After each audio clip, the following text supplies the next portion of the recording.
تعالیٰ کی وحدہ لا شریک ذات کریمہ کو ہم لوگوں کے سامنے متعارف کروایا، جس نبی نے جنت کا مژدہ سنایا، جہنم سے لوگوں کو ڈرایا، جس نبی کی رحمت نہ صرف مسلمانوں کے لیے بلکہ نبی کے مخالفین، اللہ کو نہ ماننے والے لوگوں کے لیے ہے، جس نبی کی رحمت نہ صرف دنیا میں بلکہ مرنے کے بعد، جہاں باپ بیٹے کا نہ ہو، ماں بیٹی کا نہ ہو، اس جگہ پر جس نبی کی رحمت کام آئے ہے، اسی نبی کریم رؤوف الرحیم صلی اللہ تبارک و تعالی علیہ وسلم کی بارگاہ میں ہدیہ درود پیش فرما دیں۔ اللہم صلی علی سیدنا مولانا محمد معدن الجود والکرم وآلہ الکرام وابنہ الکریم وبارک وسلم صلاۃ و سلاما علیک یا رسول اللہ، صلاۃ و سلاما علیک یا حبیب اللہ۔ سامعین اکرام، کل ذی الحجہ کی 18 تاریخ تھی۔ عید اضحیٰ کا مہینہ تو یوں بھی یاد کرنے کے لائق ہے، بلکہ اس کو اور اس کی قربانیوں کو یاد کرنا ہم سب کا منصب حقیقی ہے اور ہم سب پر لازم و ضروری ہے۔ اس مہینے میں جہاں حضرت ابراہیم خلیل اللہ علیہ السلام اور حضرت اسماعیل ذبیح اللہ علیہ السلام کا وہ تاریخی واقعہ رونما ہوا، جس واقعے کو سنت کے طور پر اللہ تبارک و تعالی نے قیامت تک پیدا ہونے والے مسلمانوں کے لیے قربانی کا ایک ذمہ عائد فرما دیا۔ وہیں پر اس مہینے کو کئی اولیاء کرام کی شہادت یا وصال کی تاریخ سے بھی نسبت ہے۔ عید اضحیٰ کی 18 تاریخ امت کے غمخوار نائب پروردگار سید ابرار و اخیار احمد مجتبی محمد مصطفیٰ صلی اللہ تبارک و تعالی علیہ وسلم کے اس داماد اور بہادر بیٹے کی طرف منسوب ہے، جس داماد کو امت عثمان غنی، امام السخاوہ، ذو النورین، عالی مرتبت و عالی مقام حضرت عثمان غنی رضی اللہ تبارک و تعالی عنہ کے نام سے جانتی ہے اور پہچانتی ہے۔ 18 ذی الحجہ کو امیر المومنین حضرت عثمان غنی رضی اللہ تبارک و تعالی عنہ کی شہادت کا دن ہے۔ آپ کی شہادت بے شمار معنوں میں عظمت کا درجہ رکھتی ہے۔ اولین تو آپ کو بغیر کسی غلطی اور بغیر کسی خطا کے شہید کیا گیا، اور پھر ثانیاً آپ نے خود کو شہید کرنے والوں میں کسی کی بھی نشاندہی نہ فرمائی۔ آپ کے ساتھی اور دیگر صحابہ کئی مرتبہ آپ سے درخواست کیے کہ ہم طاقت کے زور پر ان بلوائیوں کو دور کر سکتے ہیں، آپ اجازت دیں۔ لیکن امیر المومنین عثمان ذو النورین نے ارشاد فرمایا میں اپنی ذات کے لیے کسی بھی غلط شخص کو قصوروار نہیں ٹھہرا سکتا۔ اس طرح سے آپ شہادت کے منصب پر فائز ہوتے ہیں۔ آخر عثمان ذو النورین کون ہے؟ ایمان لانوں میں جب 1 2 3 4 5 6 سے لے کر کے 39 تک لوگوں کی گنتی پوری ہوئی، شروع کے 39 قابل فخر مومنین میں ایک نام حضرت عثمان غنی رضی اللہ تعالی عنہ کا ہے۔ اللہ کے نبی صلی اللہ تعالی علیہ وسلم پر جس 40ویں شخص نے ایمان لایا وہ 40واں شخص ہے فاروق اعظم، اور جن خوش نصیبوں نے 39 لوگوں میں اپنے اپنے ایمان کو درج کرایا، ان 39 لوگوں میں سے ایک ہے حضرت عثمان غنی رضی اللہ تعالی عنہ۔ حضرت ابو بکر صدیق کی کوششوں پر اور آپ کے سمجھانے پر عثمان غنی نے اسلام کے دامن کو اپنے ہاتھوں میں لیا۔ قابل قدر یہاں پر یہ بات ہے کہ عثمان کی ذات ایمان لانے کے پہلے اور ایمان لانے کے بعد دونوں مرحلوں میں کفر سے، شرک سے اور بت پرستی وغیرہ گناہوں سے منزہ تھی، بری تھی اور پاک تھی۔ ایمان لانے کے پہلے بھی آپ بالغ تھے، بڑے تھے، سمجھدار تھے۔ اس زمانے میں بھی آپ سے اس طرح کے کوئی گناہ نہ ہوئے، اور ایمان لانے کے بعد بھی آپ بڑے تھے، بالغ تھے، سمجھدار تھے، اور پھر اس زمانے میں تو اس گناہ کا شائبہ بھی نہیں، کیونکہ آپ صحبت رسول سے مشرف اور فیضیاب ہو چکے تھے۔ ذو النورین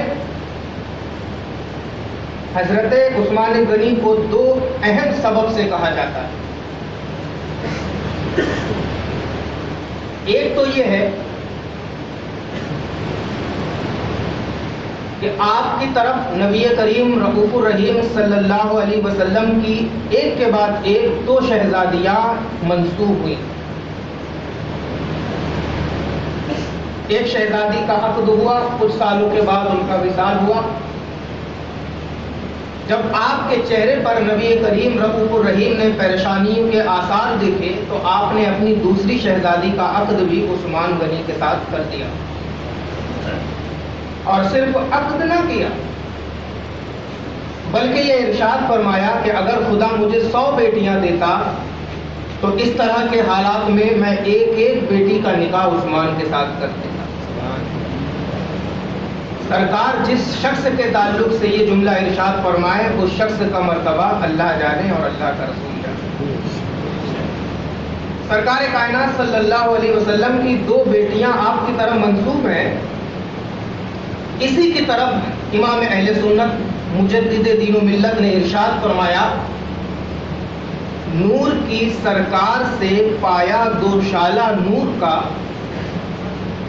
نور کی سرکار سے پایا 2 شالہ نور کا، ہو مبارک تجھ کو ذو النورین جوڑا نور کا۔ یہاں پر امام اہل سنت نے نور کے 2 جوڑے حضرت عثمان غنی کی طرف منسوب کیے اور یہ بتایا تیری نسل پاک میں ہے بچہ بچہ نور کا، تو ہے عین نور، تیرا سب گھرانہ نور کا۔ ایک بیٹی منسوب ہوئی تو ایک نور، اور دوسری بیٹی کا جب نکاح حضرت عثمان ذو النورین کے ساتھ ہوا تو اس وقت عثمان غنی کے ساتھ ساتھ جو ایک نایاب لقب جڑا عثمان کے نام کے ساتھ، وہ لقب تھا ذو النورین کا، اور آج تک دنیا عثمان کو نہ صرف عثمان غنی کے نام سے جانتی ہے بلکہ عثمان غنی کے نام سے بھی جانتی ہے اور عثمان ذو النورین کے نام سے بھی جانتی ہے۔ اور دوسرا سبب کیا ہے کہ آپ کو ذو النورین کہا جاتا ہے؟ وہ دوسرا سبب یہ ہے کہ آپ ایمان لانے کے پہلے بھی بت پرستی سے، کفر سے اور شرک سے پاک تھے، اور جب آپ ایمان لے آئے تو ایمان لانے کے بعد بھی آپ بت پرستی، کفر اور شرک سے پاک تھے۔ تو قبل ایمان بھی پاک ہونا، بعد ایمان بھی پاک ہونا، یہ اس بات کی دلیل تھی کہ بڑے بڑے اکابر اور بزرگوں نے عثمان کے ساتھ عثمان ذو النورین کا لقب پڑھا دیا۔ سامعین اکرام، بزرگوں کی تاریخ یوں تو بڑی اہم ہے، کیونکہ ان بزرگوں کی قربانی سے ہم تک اسلام پہنچا، ان بزرگوں کی قربانی سے ہم تک قرآن پہنچا، ان بزرگوں کی قربانی سے ہم تک حدیث کا توشہ پہنچا، ان بزرگوں کی قربانی سے ہم تک ماں باپ کے ساتھ صلہ رحمی کا سلوک پہنچا، ان بزرگوں کی قربانی سے ہم تک نماز روزے کا طریقہ پہنچا، ان بزرگوں کی قربانی سے ہم تک دین کا صحیح تصور تخیل پہنچا، ان بزرگوں کی قربانی سے ہم تک چہرے پر داڑھی کی سنت پہنچی، ان بزرگوں کی قربانی سے ہم تک دین مصطفیٰ کا صحیح نظام پہنچا، ان بزرگوں کی قربانی سے ہم تک بیویوں کے ساتھ وقت کو کس طرح تصرف میں لائے یہ طریقہ کار پہنچا، ان بزرگوں کی قربانیوں کے صدقے میں ہم تک قربانی کا صحیح طریقہ اور صحیح رواج پہنچا، ان بزرگوں کی قربانیوں سے ہم تک بیوی کے ساتھ سنت مصطفیٰ کے طریقے پر رہنے کا طریقہ پہنچا، ان بزرگوں کی قربانیوں سے ہم تک دین مصطفیٰ کا صحیح نظام اور صحیح پیغام پہنچا۔ یہی بزرگ ہیں جن کی قربانی آج تک تاریخ میں روشن حروف کے ساتھ نمایاں ہے، یہی بزرگ ہیں جن کی قربانی آج تک امت مسلمہ کے دلوں میں دھڑک رہی ہے، یہی بزرگ ہیں جن کی قربانیوں نے ہم سبھی کے سروں پر ٹوپی لگانے کا رواج پہنچایا ہے، یہی بزرگ ہیں جن کی قربانیوں نے ہمیں حق اور باطل کو کہنے کا ملکہ اور سلیقہ سکھایا ہے، یہی بزرگ ہیں جن کی وجہ سے ہم تک سبحان ربی العظیم، سبحان ربی العظیم، سبحان ربی العظیم کی تسبیحات پہنچی ہیں، یہی وہ بزرگ ہیں جن بزرگوں نے ہمیں سبحان ربی الاعلیٰ، سبحان ربی الاعلیٰ، سبحان ربی الاعلیٰ کا پیغام پہنچایا ہے، یہی وہ بزرگ ہیں جن بزرگوں نے ہمیں قرآن پاک میں سینے میں قرآن پاک کو محفوظ کرنا سکھایا ہے، یہی وہ بزرگ ہیں جنہوں نے ہمیں بتایا ہے کہ جب لوگ روئیں تو ان کے آنسوؤں کو پوچھنے کا طریقہ کیا ہے، یہی وہ بزرگ ہیں جنہوں نے ہمیں بتایا کہ جانور بھی بھوکا ہو تو ان کی بھوک مٹاؤ، یہی وہ بزرگ ہیں جنہوں نے ہمیں بتایا ہے کہ کتا بھی پیاسا ہو تو اس کو پانی پلاؤ، یہی وہ بزرگ ہیں جنہوں نے ہمیں بتایا ہے چوری کرنا بری بات ہے چھوڑ دو، یہی وہ بزرگ ہیں جنہوں نے ہمیں بتایا ہے گالی گلوچ کو اپنے لبوں کا ترانہ نہ بناؤ بلکہ لا الہ الا اللہ اور محمد رسول اللہ صلی اللہ علیہ وسلم کو اپنے لبوں کا ترانہ بناؤ، یہی وہ بزرگ ہیں جن سے سنت مصطفیٰ ہم تک پہنچی، یہی وہ بزرگ ہیں جن بزرگوں کے لبوں پر قرآن پاک کی تلاوتیں ہمارے آباء و اجداد نے سنی، یہی وہ بزرگ ہیں جن کی نگاہوں میں ہمارے آباء و اجداد نے جمال مصطفیٰ دیکھا، یہی وہ بزرگ ہیں جن کے بازوؤں میں ہمارے آباء و اجداد نے حضرت مولائے کائنات کے مولائے کائنات محمد رسول اللہ کی شجاعت و بہادری دیکھی، یہی وہ بزرگ ہیں جنہوں نے ہمیں بتایا کہ آسمان میں سیاروں کی کیفیت کیا ہوتی ہے، یہی وہ بزرگ ہیں جنہوں نے ہمیں بتایا فرشتوں کی مخلوق میں کیا اہمیت ہے، کیا بلندی ہے، کیا عظمت ہے، یہی وہ بزرگ ہیں جنہوں نے ہمیں سکھایا نماز پڑھنے کا طریقہ، یہی وہ بزرگ ہیں جنہوں نے ہمیں سکھایا سچ بولنے کا سلیقہ۔ حضرت عثمان ذو النورین رضی اللہ تبارک و تعالیٰ عنہ کی شہادت یہ بڑی عظیم شہادت ہے، ہم نے صرف نام سنا ہے بیعت رضوان، ہم نے جس آیت کریمہ کی تلاوت کی ہے آج ہم مختصر سی اس کی تشریح آپ کے سامنے پیش کرتے ہیں۔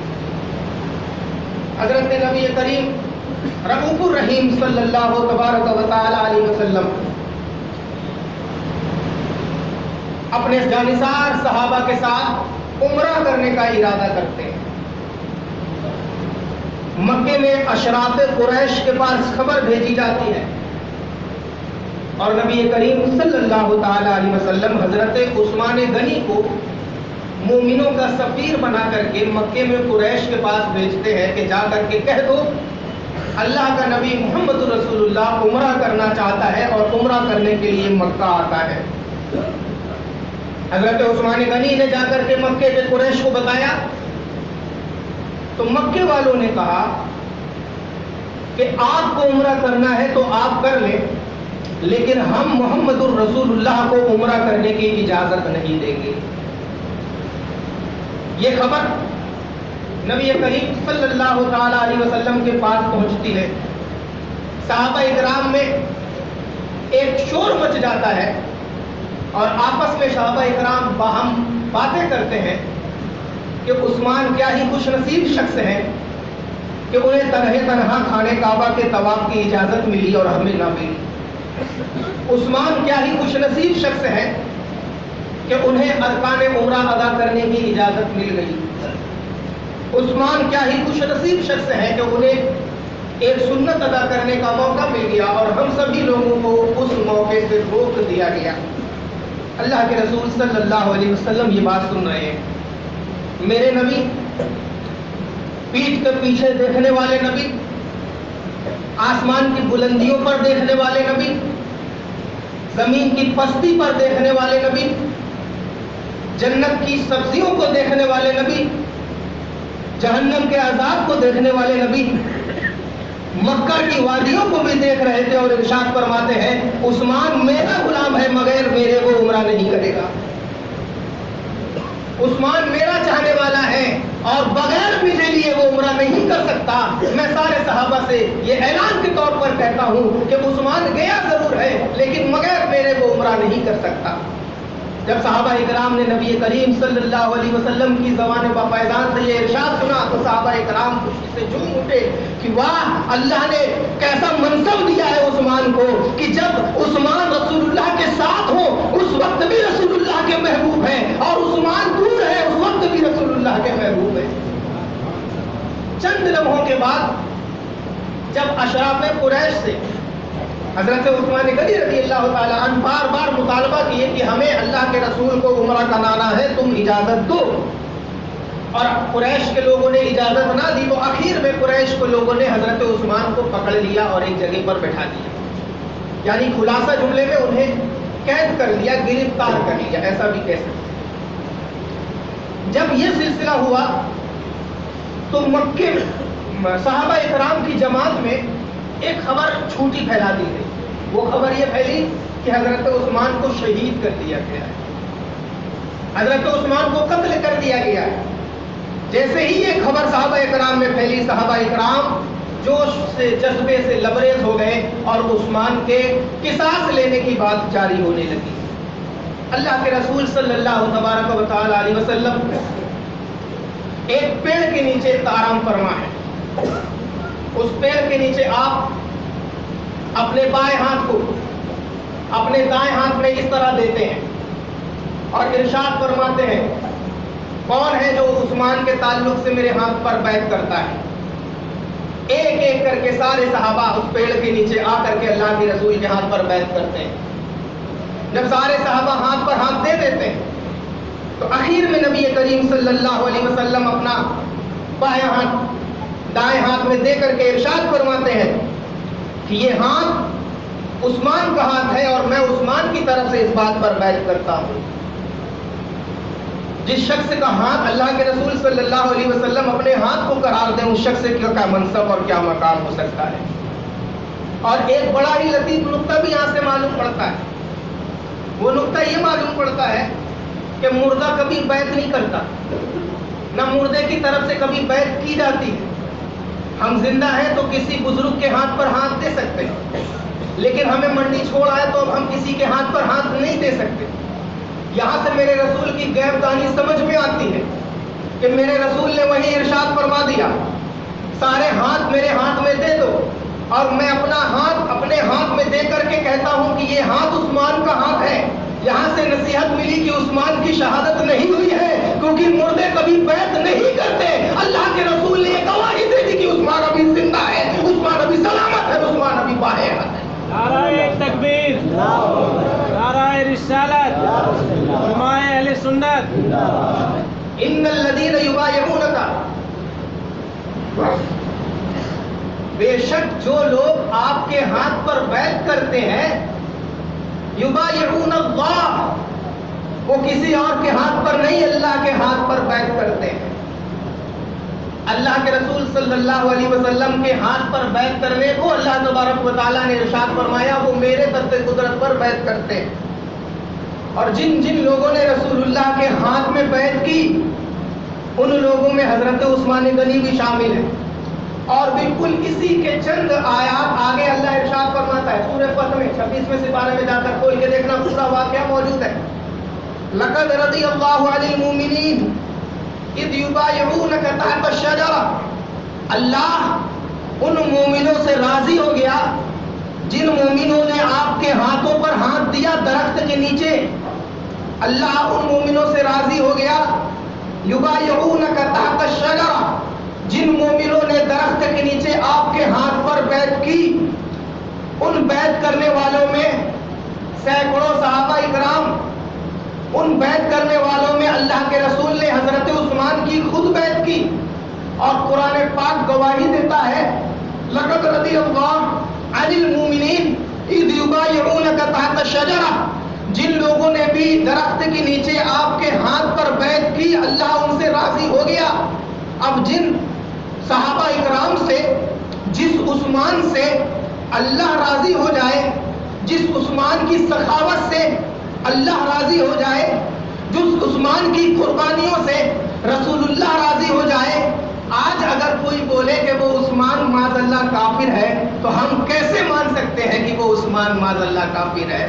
جس عثمان کے ایمان کی گواہی قرآن پاک کی آیتیں چیخ چیخ کر کے دے, جس عثمان کی شہادت کی گواہی صحابہ اکرام کی زندگی چیخ چیخ کر کے دے, جس عثمان کے جذبہ و ایثار کی گواہی رسول اللہ کے پیغام دے, جس عثمان غنی کی سخاوت کی گواہی ان کے سخاوت کے واقعات دے, جس عثمان غنی کی قربانیوں کے واقعات ہم سبھی لوگوں کے ایمان میں, ہم سبھی لوگوں کے ایقان اور اذہان میں قوت و توانائی پیدا کرے, اس عثمان غنی کے بارے میں اگر کوئی زبانیں بد انجام کھولے تو وہ مسلمان نہیں ہو سکتا, وہ اہل سنت و جماعت سے خارج ہے, اس کا اہل سنت و جماعت سے اور اس کا طبقہ مسلمان سے کوئی تعلق نہیں ہے. ساتھ ہی ساتھ میں ایک متفق علیہ حدیث پاک سناتا ہوں. اللہ کے نبی صلی اللہ تعالی علیہ وسلم ایک مقام پر ایک باغ کے درمیان حاضر ہوئے. بڑا ہی پیارا باغ ہے. آپ کے ایک خادم سرکار علیہ الصلوۃ والسلام کی خدمت میں ایک شخص نے آ کر کے باغ کا دروازہ کھٹایا. ابو بابا ادھر دیکھیے, ادھر ادھر مت دیکھیے. ایک شخص آ کر کے باغ کا دروازہ کھٹکھٹاتا ہے. اللہ کے رسول صلی اللہ علیہ وسلم ارشاد فرماتے ہیں افتح, آنے والے شخص کے لیے دروازہ کھول دو, فبشرہ بالجنہ, اور صرف دروازہ نہ کھولو, اس کو سنا دو کہ وہ جنت میں جائے گا. جب دروازہ کھولنے والا دروازہ کھولتا ہے تو کیا دیکھتا ہے؟ فَإِذًا هُوَ ابو بکر صدیق, کہ وہ آنے والا اور کوئی نہیں حضرت ابو بکر صدیق رضی اللہ تعالیٰ عنہ ہے. وہ سائل جب حضرت ابو بکر صدیق کو دیکھتا ہے تو رسول اللہ کا پیغام پہنچا دیتا ہے کہ اللہ کے رسول نے کہا کہ آپ جنتی ہیں. پھر سرکار صدیق اکبر اور سرکار نبی کریم صلی اللہ علیہ وسلم کے وہ صحابی واپس آتے ہیں اور اللہ کے رسول کی بارگاہ میں حاضر ہو جاتے ہیں. تھوڑی دیر کے بعد پھر دروازہ کھٹکھٹانے کی آواز آتی ہے. سرکار علیہ الصلوۃ والسلام پھر حکم دیتے ہیں جاؤ, اور دروازہ کھولنے کے ساتھ جو بھی ہو اس کو یہ خوشخبری سنا دینا کہ تم جنت میں جاؤ گے. دروازہ کھولا جاتا ہے تو وہاں پر فیضن ہوا عمر فاروق رضی اللہ تعالیٰ عنہ کھڑے رہتے ہیں. ان کو دیکھ کر کے نعرے تکبیر کی صدائیں گونجتی ڈوبتی ہے اور اللہ کے رسول کا قاصد جا کر کے ارشاد فرما دیتا ہے کہ نبی کریم نے تم کو جنت کی بشارت عطا کی ہے. حضرت ابو بکر کے ساتھ حضرت عثمان حضرت عمر فاروق بھی آ کر کے خدمت اقدس میں بیٹھ جاتے ہیں. تھوڑی دیر کے بعد پھر سے دروازہ کھٹکھٹایا جاتا. دروازہ کھٹکھٹانے کی آواز جیسے ہی آئی اللہ کے رسول نے خادم سے ارشاد فرمایا جاؤ اور جا کر کے کہنا کہ تمہیں مصیبت پہنچے گی, مصیبت کے بعد جنت ملے گی. جب خادم جا کر کے دروازہ کھولتا ہے تو فیضن ہوا عثمان غنی, وہاں پر عثمان ذو النورین موجود ہوتے ہیں. خادم سرکار کا پیغام پہنچاتا ہے کہ رسول اللہ نے کہا ہے تمہیں تکلیف پہنچے گی, اس کے بعد جنت ملے گی. 18 ذو الحجہ کو عثمان ذو النورین کی شہادت ہمیں یہ بتاتی ہے کہ رسول اللہ اسی وقت دیکھ رہے تھے میرے اس صحابی کو بلوائی آ کر کے شہید کریں گے. اس کے کئی سال کے بعد جب بلوائیوں نے حضرت عثمان کو شہید کیا, رسول اللہ کی وہ بشارت یہاں پر آ کر کے پوری ہو گئی. حضرت عثمان نے تکلیفیں برداشت کی اور جنت میں رسول اللہ کی رفاقت عثمان کے ساتھ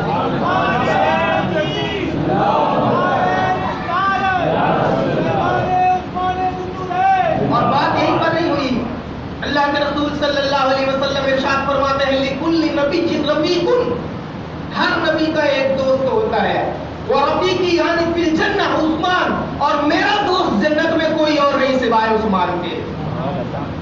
ہر نبی کا کوئی نہ کوئی دوست ہوتا ہے اور میرا دوست جو جنت میں ہے وہ عثمان ذو النورین ہے. صحابہ کرام میں عثمان غنی کا بڑا ہی اعلیٰ مرتبہ. اور ایک بات اور سمجھ میں آتی, اور کوئی غیب کیا تم سے نہا ہو بھلا, جب نہ خدا ہی چھپا تم پہ کروڑوں درود. اللہ کے رسول صلی اللہ علیہ وسلم حضرت ابو بکر کو لے کر کے, حضرت عمر کو لے کر کے, حضرت عثمان کو لے کر کے احد پہاڑ پر تشریف لے جاتے ہیں. جیسے ہی صحابہ اکرام اور نبی کریم کا قدم ناز احد پہاڑ پر پڑتا ہے, احد پہاڑ میں زلزلہ آ جاتا ہے. اللہ کے رسول صلی اللہ علیہ وسلم پیر کی ٹھوکر مارتے ہیں اور احد پہاڑ سے کہتے ہیں اسبت یا احد, اے احد خاموش ہو جا, کیا تجھے خبر نہیں کہ تیری پشت پر ایک نبی, ایک صدیق اور 2 شہید موجود ہیں. تیری پشت پر ایک نبی محمد رسول اللہ, ایک صدیق حضرت ابو بکر اور 2 شہید حضرت عمر اور حضرت عثمان موجود ہیں. یہ بشارت اللہ کے رسول نے کئی سال پہلے دی تھی جب نبی کریم رؤوف الرحیم دنیا سے رخصت ہوئے. ابو بکر صدیق خلیفہ ہوئے. تاریخ نے دیکھا ابو بکر صدیق کا قتل نہیں ہوا اور نہ ہی ابو بکر صدیق شہید ہوئے, بلکہ جتنے دن اللہ نے لکھے تھے اتنے دن آپ نے عزت کے ساتھ دنیا میں کاٹے اور پھر اپنے خالق حقیقی کے ساتھ جا کر تمہیں چکے. اللہ کے رسول کی بشارت کہ تیری پشت پر ایک نبی اور ایک صدیق ہے. صدیق نہ شہید ہوا نہ قتل ہوا. آگے رسول اللہ نے ارشاد فرمایا اور تیری پشت پر 2 شہید ہیں. ابو بکر کے بعد خلافت کی بات دور آتی ہے فاروق اعظم کے ہاتھوں میں. تقریباً 9 سال تک فاروق اعظم نے امت کی بات دور سنبھالی ہے اور اس کے بعد ایک غلام آ کر کے آپ کو شہید کر دیتا ہے. رسول اللہ کی بشارت وہاں پر صادق ہوئی, فاروق اعظم کی شہادت ہوئی. اس کے بعد حضرت عثمان غنی رضی اللہ تعالیٰ عنہ منصب ولایت پر مامور ہوئے اور امت مسلمہ کی بات دور آپ کے ہاتھوں میں ہوئی. تقریباً 6 یا 7 یا جتنے بھی سال آپ کی قسمت میں سلطنت اسلامیہ کی بادشاہت لکھی تھی, آپ نے بادشاہی کار پورے طور پر انجام دیا. اور اس کے بعد جب بلوائیوں نے آپ کو گھیر لیا اور آپ کی شہادت ہوئی تو رسول اللہ کی بشارت وہاں پر صادق آئی. یعنی کہ اور کوئی غیب کیا تجھ سے نہا ہو بھلا, جب نہ خدا ہی چھپا تم پہ کروڑوں درود. میرے مصطفیٰ نے مکے کے گلیوں میں بیٹھ کر کے بتا دیا عثمان تم شہید ہو گئے. تاریخ نے دیکھا عثمان شہید ہوتے ہیں. میرے مصطفیٰ نے مدینے کی چٹائی میں بیٹھ کر بتا دیا عمر تم شہید ہو گئے. تاریخ نے دیکھا عمر شہید ہوئے. میرے مصطفیٰ نے بیٹھ کر مکے کی گلیوں میں بتا دیا بدر میں فلاں کافر وہاں مرے گا, عتبہ یہاں مرے گا, شیبہ یہاں مرے گا, فرعون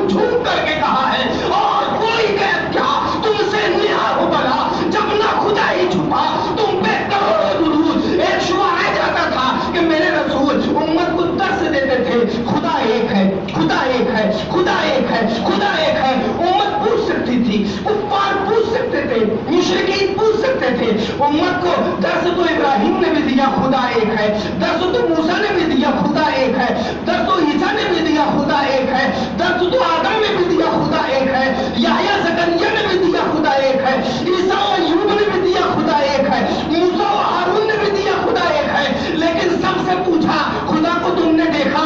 کسی کا جواب نہیں آیا۔ اور کوئی غیب کیا؟ میرے رسول سے اگر کوئی پوچھے کہ تم بہت بولتے ہو خدا ایک ہے، کیا تم نے خدا کو دیکھا؟ تو میرا رسول کہے گا ہاں میں نے خدا کو دیکھا، تبھی میرا ایمان کہتا ہے۔ اور کوئی غیب کیا؟ تم سے نیام بنا جب نہ خدا ہی چھپا تم پہ کروڑوں۔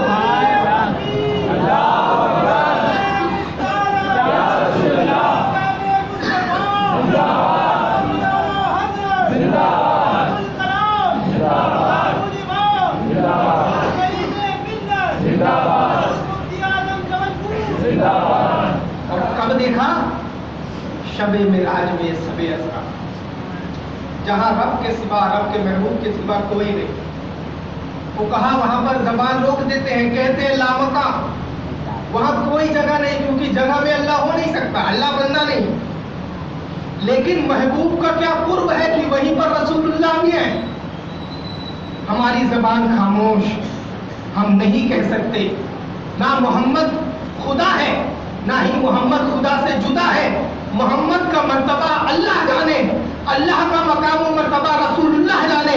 ہم تک جو پیغام پہنچا وہ یہی پیغام پہنچا، نہ اللہ کا کوئی ثانی ہے، نہ محمد رسول اللہ کا کوئی ثانی ہے۔ معزز سامعین کرام، حضرت عثمان غنی رضی اللہ تعالیٰ عنہ کی بے شمار قربانیاں، جنگ تبوک کا موقع ہو یا دیگر جنگوں کا موقع ہو، حضرت نبی کریم نے آواز لگائی کہ اپنے اپنے گھروں میں جو کچھ ہے لے کر کے چلے آؤ۔ چلے تنہا 10,000 اونٹ حضرت عثمان غنی لے کر کے آیا۔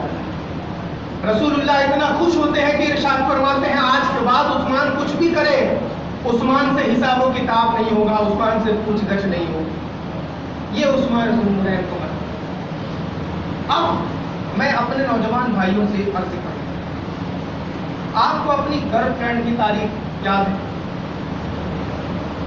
آپ کو اپنے پسندیدہ کرکٹر کی تاریخ یاد ہے؟ آپ کو پسندیدہ ہیرو کی تاریخ یاد ہے؟ آپ کو پسندیدہ ہیروئن کی تاریخ یاد ہے؟ اسلام آپ تک نہ ہیرو کے ذریعے پہنچا، نہ ہیروئن کے ذریعے پہنچا، نہ آپ کی محبوبہ کے ذریعے پہنچا۔ عثمان پہنچا حضرت عثمان غنی کے ذریعے، عثمان پہنچا مولائے کائنات کے ذریعے، اسلام پہنچا ابو بکر صدیق کے ذریعے، اسلام ہم تک پہنچا عبداللہ بن مسعود کے ذریعہ، عبداللہ بن زبیر کے ذریعہ، عبداللہ بن عباس کے ذریعے۔ ان بزرگوں میں سے ہمیں کسی کی تاریخ بھی نہیں آتی۔ سارے لوگوں میں سے شاید کوئی جانتا ہو کہ کل کا جو دن گزرا ہے اس دن میں حضرت عثمان غنی کی شہادت کی تاریخ ہے۔ کون ہے ایسا جو جانتا تھا؟ بتاؤ۔ اتنے لوگوں میں اگر 3 ہاتھ اٹھے، 4 ہاتھ اٹھے تو یہ تشویشناک بات ہے، غور کرنے کی بات۔ اور وہ جو ہاتھ اٹھے ہیں میں سمجھتا ہوں کہ وہ بھی سوشل میڈیا سے جڑے ہونے کی وجہ سے اٹھے، ادھر ادھر سے میسج آیا، ہم پڑھ لیے، ہمیں معلومات ہو۔ جو اصل طریقہ ہے ہمارے علم کا وہ ہمارے پاس ہے۔ میرے عزیز ساتھیوں، ان بزرگوں سے ہمیں توانائی حاصل ہوتی ہے۔ ان بزرگوں کے ذریعے ہم تک اسلام پہنچا ہے، صحیح غلط کا پیغام پہنچا ہے، اچھے اور برے کی تمیز پہنچی ہے۔ تو ہمیں ان بزرگوں کی تاریخ کو صرف یاد نہیں کرنا چاہیے، بلکہ ان کی قربانیوں کو اپنے گھر میں، اپنے دوستوں میں، اپنے بچوں میں، اپنے ماں باپ کے درمیان بیٹھ کر کے بتانا چاہیے اور سمجھانا چاہیے کہ آج تو ہم کتنے خوشحال ہیں کہ ہمیں کوئی تکلیف نہیں ہے۔ اس زمانے میں جب لا الہ الا اللہ بولنا بڑا دشوار تھا، ان صحابہ کرام نے ڈنکے کی چوٹ پر لا الہ الا اللہ بولا، اور اللہ تبارک و تعالیٰ نے فرشتوں کے ذریعہ ان کی کیا مدد کی کہ 313 ہو کر کے بھی ہزاروں کے لشکر پر بھاری آ گئے۔ ایسا ایمان اور ایسا جذبہ بھی ہمارے اندر پیدا ہوتا ہے۔ میں یہ نہیں کہتا کہ آپ غافل ہیں، آپ غفلت میں ہیں، یا آپ نظر انصراف جان بوجھ کر کے پہلو تہی کرتے ہیں، نہیں، بلکہ آپ بہت بڑی ایک یہ کمی کرتے ہیں کہ آپ صرف جمعہ کے دن یہاں بیٹھتے ہیں، بہت جستجو اور توجہ کے ساتھ باتیں سنتے ہیں۔ میں نے غور کیا، شاید باید اتنی جلدی کسی اور مسجد میں لوگ اکٹھا ہو جاتے ہوں، کیونکہ میں جب گفتگو شروع کرتا ہوں تو آدھی سے زیادہ مسجد بھری رہتی ہے، یہ بڑی بات ہے۔ لیکن اپنا اصل مقصد صرف جمعہ کی آدھا گھنٹے کی تقریر نہیں ہے۔ اصل مقصد جمعہ کی آدھا گھنٹے کی تقریر تو آپ سن لیے، اس کے علاوہ بھی اپنی جو ضرورتیں ہیں ان ضرورتوں کو سیکھنا بھی ہمارا کام ہے، ان ضرورتوں کو پوچھنا بھی ہمارا کام ہے، تاریخ شہداء یاد کرنا بھی ہمارا کام ہے، دین کے لیے جن بزرگوں نے قربانیاں دی ان بزرگوں کو یاد کرنا بھی ہمارا کام ہے۔ اس کے لیے آپ کو ہم سے صرف جمعہ کے آدھے گھنٹے پہ جڑے رہنے کی ضرورت نہیں ہے، بلکہ روز 24 گھنٹہ کسی بھی لمحہ آپ کو ہم سے جڑے رہنے کی ضرورت ہے۔ جہاں بھی کہیں آپ نے کچھ دیکھا، آپ کے ذہن میں سوال کھٹکا، ارے ایسا نہیں ایسا، فوراً آپ فون کر لگاؤ، حضرت فلاں شخص ایسا ایسا بولا، یا میسج آیا ہے اور اس میں مسئلہ ایسا ایسا لکھا ہے، صحیح مسئلہ کیا ہے آپ بتا دیں۔ آپ کو نہ گھر آنا ہے، نہ چپلوں کے پاس گھنٹے کھڑے رہنا ہے، فون لگانا ہے، 2 منٹ میں کام ہو جائے گا، اور بیلنس بھی نہیں ڈلوانا ہے تو جیو فری چل رہا ہے، یا چل رہا ہے تو 84 دن 500 روپے میں ڈلوا، 1.5 بات کر۔ تو اگر آپ رات میں 2 گھنٹہ کسی اور سے بات کر رہے ہیں تو دن بھر میں 10 منٹ آپ ہم سے بھی بات کر سکتے ہیں۔ میں یہ نہیں کہتا کہ آپ رات میں 2 گھنٹہ بات کریں، لیکن یہ ضرور کہتا ہوں کہ 10 منٹ مجھ سے بات کرو۔ اللہ تعالیٰ آپ سبھی کو ہدایت دے، عقل سلیم عطا فرمائے، اور خصوصیت کے ساتھ حضرت عثمان غنی ذوالنورین رضی اللہ تعالیٰ عنہ کے توشے سے، علمی فیضان سے ہم سبھی کو مالا مال فرمائے، ان کی زندگی کے پہلوؤں کو ہمیں اپنانے کی توفیق عطا فرمائے، ان کی قربانیوں کو یاد رکھنے کی توفیق عطا فرمائے، ان کے جذب و ایثار کو ہم سبھی کے سینوں میں جھلکسی فرمائے۔ استغفر اللہ ربی من کل ذنب و خطیئۃ۔ سنت ادا کریں تعالیٰ کی وحدہ لا شریک ذات کریمہ کو ہم لوگوں کے سامنے متعارف کروایا۔